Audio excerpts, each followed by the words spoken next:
The Justice Department has opened a criminal investigation into E. Jean Carroll, the writer who successfully sued Donald Trump for sexual assault and defamation. And this is not just another legal headline. This is a story about power, retaliation, and whether the justice system is being used to enforce the law or to revisit the president's enemies list. Here is the core issue. Carroll accused Trump of assaulting her in the 1990s. Trump denied it. She sued him in civil court and won. In 2023, a jury found Trump liable for sexual assault and defamation. In 2024, another jury found him liable for defamation again.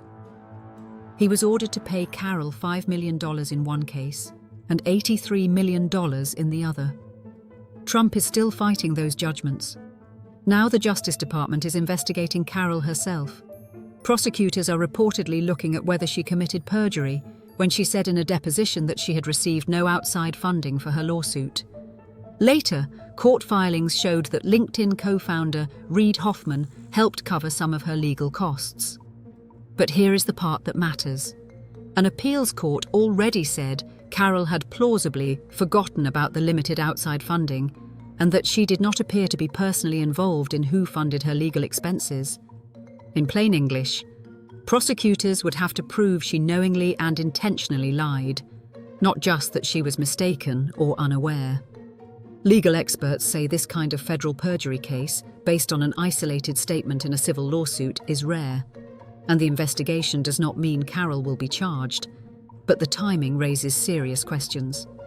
Trump has repeatedly called for the prosecution of his political and legal adversaries since returning to office. That is why critics see this as more than a legal inquiry.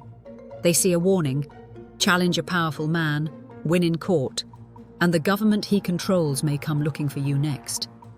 The official narrative is simple. This is a criminal investigation into possible perjury. But the deeper question is much bigger. Is the Justice Department acting independently, or is it being pulled into the machinery of political revenge? Comment below. Do you think this is legitimate law enforcement, or a dangerous abuse of power? Share this report, because stories like this should not disappear quietly.